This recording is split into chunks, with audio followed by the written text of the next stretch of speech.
Busa walay makapasigar po nini. Sanglit dili man kini bunga sa inyong mga pagpaningkamot.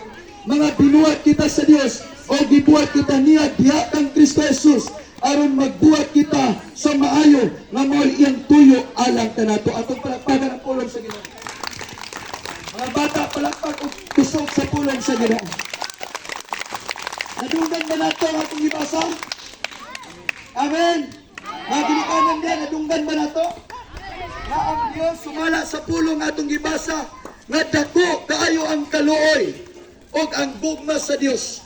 So try to imagine, tungod sa labihan nga kadako nga gugma sa Dios kanato, muna hinungdan nga si Kristo makaigsunan nagsakripisyo.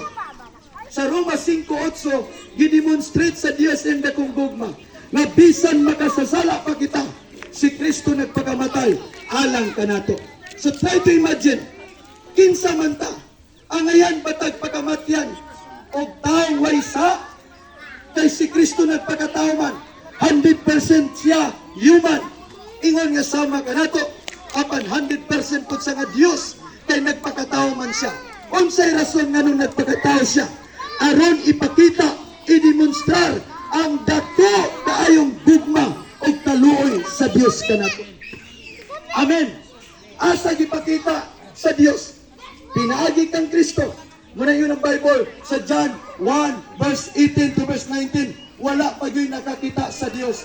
Apan pinaagi siyang anak nga mao si Kristo atong nailhan ang Dios. Sa to pa, di yun ay takaila sa Dios. Kung unsa ang Dios, kung di nato mailan si Kristo. Sa kalibutan, dagang Dios. Dagan po kayong nagpaka-Dios.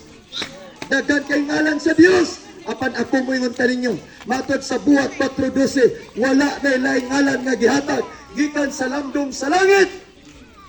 O matod pa sa Matthew chapter 1 verse 21, imingon ang manulunda kang Maria o kang Joseph nganli ang batag Jesus o Yeshua kay luwason niya ang iyang katawhan gikan sa ilang mga sala. Atong palakpakan ng Dios. Si Jesus gihatag kanato, siya ang perfect na demonstrasyon sa gugma sa Dios alang kanatong tanan. Igsoon ko higala, gikinanglan nimo seryosohon sa Jesus. Amen.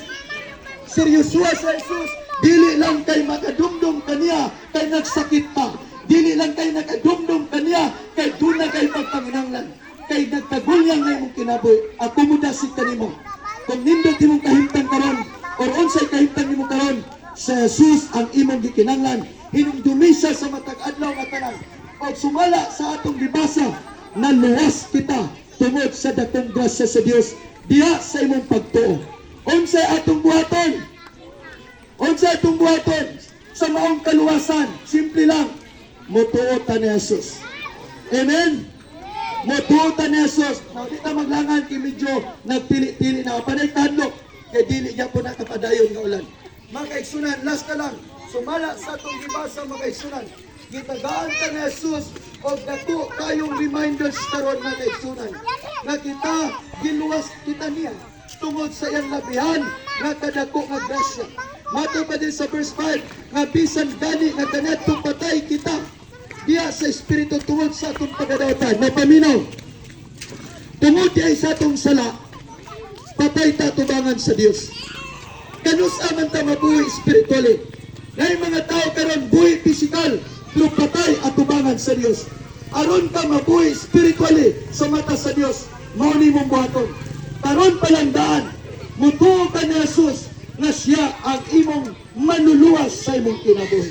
Kay sa Jesus ang nagpasiguli kanato ngadto sa man o pinagi siyang kamatayon, gilukatan niya gikan sa tunglo sa sala.